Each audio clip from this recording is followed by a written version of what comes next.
అనే రాజకీయ భవిష్యత్తు ఉంటుంది కదా. నా ఫ్యామిలీ దూరం పెట్టారు కదా, ఆ ఎలిగేషన్స్ వల్ల నా ఫ్యామిలీ నన్ను దూరం పెట్టారు. ఇతనికి ఎవరు లేకనా ఒంటరి అయ్యారు, ఇక్కడ కార్యక్రమాలు చేయాల్సి వచ్చింది. అలాంటప్పుడు నేను ఇక్కడ ఉండాల్సి వచ్చింది. అది కూడా నేను మార్నింగ్ టు ఈవినింగ్ వరకు ఉండి నేను మళ్ళీ వేరే ఇంటికి వెళ్ళి ఉండడం జరిగేది. నేనే అక్కడ కంటిన్యూస్ గా ఉండిపోవడం కూడా కన్స్ట్రక్షన్ టైంలో వెళ్ళడం ఉండడం జరిగేది. ఇది జస్ట్ ఒక ఫ్రెండ్లీ నేచరేనండి. దీన్ని ఆవిడ పెద్ద సాగదీసి పెద్ద సినిమా చేసి పెద్ద స్టంట్ చేసిందండి.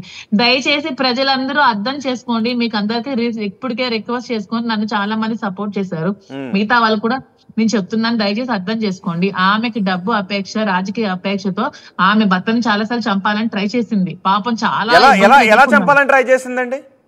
ఆమె డంబుల్తో ఒకసారి అతనికి కొట్టిందండి, డంబుల్తో కట్టింది. అతను కొద్ది రోజులు తనకి ఫ్రాక్చర్ ఒకటి, తలకు దెబ్బ తగిలింది కూడా చాలా రోజులు. డంబుల్తో కొట్టడం, పడుకునేటప్పుడు ఒకసారి పిల్లో తల మీద పెట్టిందంట. పిల్లో తల మీద పెడితే ఊపిరి ఆడక చాలా రోజులు పాపం కింద నలిగి కింద రూమ్ లో డోర్ లాక్ చేసుకుని పడుకునేవాళ్ళు.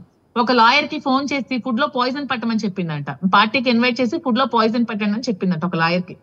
ఆ లాయర్ ఏమో భయపడి సార్ కి ఫోన్ చేసి, సార్ మీకు ఇలా ఫుడ్ లో పాయిజన్ పెట్టమంటున్నారని చెప్తే అప్పుడు భయపడిపోయి అప్పుడు అలాంటి విషయాలు నాతో ఫ్రెండ్లీగా షేర్ చేసుకునేవాళ్ళు. అప్పుడు ఆవిడ అవన్నీ తట్టుకోలేక ఇలాంటి బద్నాం చేసి ఒక రోజు ఇంటికి అతను వెళ్తుంటే ఇంటికి లాక్ చేసి ఇంటి నుంచి బయటకు వెళ్ళిపోయి విపరీతంగా మెసేజ్లు పెట్టి, నువ్వు ఇంటికి వస్తే నీకు చంపేస్తాం, నరికేస్తామని అందరు కూతులతో సహా మెసేజ్లు పెట్టి అతన్ని గెంటేస్తే టికెట్ వస్తుంది అని. అంటే అతను గెంటేసి బ్యాక్ చేసి అతన్ని గెంటేసి టికెట్ మాకు వచ్చేస్తుంది, మేము రూయిన్ చేయాలని.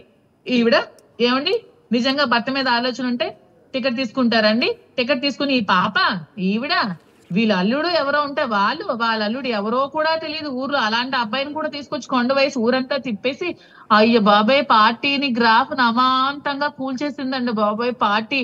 అప్పుడు వరకు వైఎస్ఆర్సీపీ 60, టీడీపీ 40 లో ఉండేది, 60-40 రేషియోలో ఉండేది. నేను గడప చేసినప్పుడు 60-40 రేషియోలో అమాంతం టెక్కలు ఇంకా గెలుపు ఖాయమని వచ్చిన టైంలో ఈవిడ ఎంట్రీ మొత్తం నాశనం చేసేసి పార్టీని ఎంత వరస్ట్. ఎందుకంటే ఆ కార్యకర్తలందరూ చెప్తుంటారు, ఏ కార్యకర్తకి తిట్టడమే, ఏ కార్యకర్తకి వరస్ట్ అన్పార్లమెంటరీ లాంగ్వేజ్ తో తిడుతుంది. ఏ ఒక మనిషికి ఏ రోజు ఒక మంచినీళ్ళు గాని ఒక టీ గాని ఇచ్చిందని ఎవరికి తెలియదు. Rude behaviour. ఇప్పటికీ ఆమె ఆస్తి కావాలని అడుగుతుంది, అందుకే ఆ ఇల్లు ఇచ్చేసి ఎక్కడికి వెళ్తావో వెళ్ళిపో, ఎవరితో వెళ్తావో వెళ్ళిపో అని అంటుంది. ఓకే, డబ్బులు పెట్టి కొట్టినప్పుడు అప్పటికి కూడా పాపం ఏమండి శ్రీను గారు మంచితనం మీరు అర్థం చేసుకోండి. ఇల్లు గెంటేసింది కదా, ఇల్లు గెంటినప్పుడు అతను అక్కడ కూడా వెళ్ళగలరు కదా, ఇది నా ఇల్లు నువ్వెవరన్నా, అతను స్వాజితం కదా, అతని పేరు మీద ఉన్న ఇల్లు.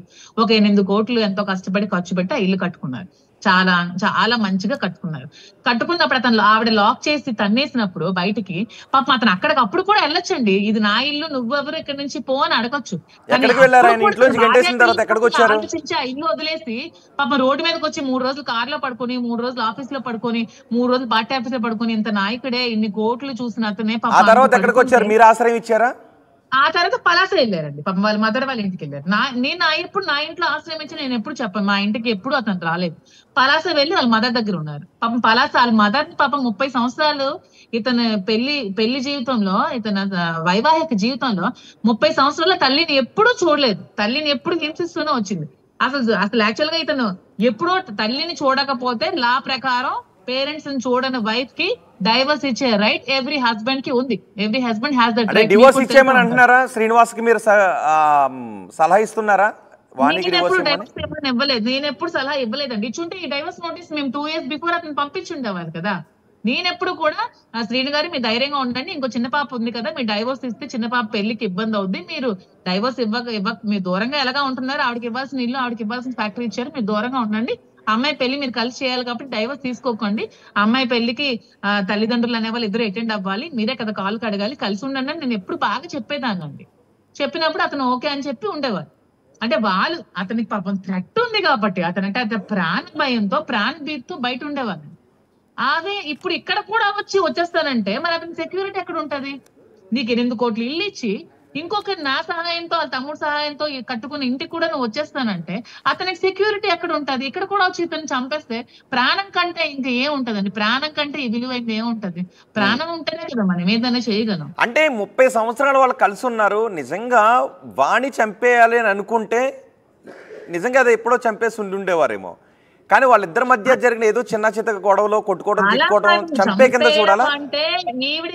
అంటే ఈవిడ చుట్టూ ఒక కోటరీ తయారైందండి. ఒక కోటరీ తయారయ్యి శ్రీని గారికి ఎందుకు రాజకీయంగా మీరు చెయ్యాలి, మీరు రండి అని ఒక 5 ఒక పనికిమాల కోటలు ఒక 5 మంది ఆవిడ దగ్గర ఉంటారు. వాళ్ళు చెప్పుడు మాటలు విని అప్పటి నుంచి ఆవిడ అంటే ఇతను ఉంటే నేను రాలేను కాబట్టి ఇతను చంపేద్దామని అంటే డిసైడ్. భర్తను చంపేయమని దువ్వాడ వాణికి సలహా ఇచ్చే కోటరు ఎవరుంటారు?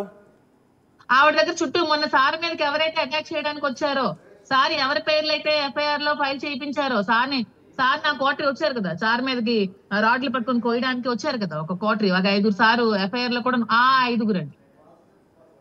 మిమ్మల్ని కూడా ఎప్పుడైనా భయపెట్టారా? ఆ 5 కూడా వాళ్ళకి 5 కూడా వాళ్ళ జోబులో 10 రూపాయలు కూడా ఉండదు. వాళ్ళు ఈవిడ ఏదో ఇచ్చే ఓ 10 రూపాయలకి 20 రూపాయలకి ఆశించి ఈవిడ దగ్గరకు వస్తుంటారు. అలాంటి కోటరీని పట్టుకొని వాళ్ళు చెప్పుడు మాటలు విని చాలా చేసేదండి. పార్టీకి ఎగ్నెస్ట్ గా ఇతని మీద ఎగ్నెస్ట్ గా కొంతమందిని ఆ పాకిస్తాన్ దగ్గరికి పంపించడం, ఇతని గురించి చెడుగా చెప్పించడం, ఇంకొంతమంది నాయకుల దగ్గరికి. అంటే దువ్వాడ శ్రీనివాస్ గురించి మిమ్మల్ని ఎప్పుడైనా బెదిరించారా? నా భర్తను వదిలే కలిసి ఉంటున్నారు మీరు అనే విషయం గురించి మీతో ఎప్పుడైనా మాట్లాడించారా? పోనీ ఏంటండి, దువ్వాడ శ్రీనివాస్ మీరు కలిసి ఉంటున్నారని రూమర్స్ వేశారు అని అంటున్నారు కదా, ఆవిడ కానీ వాణి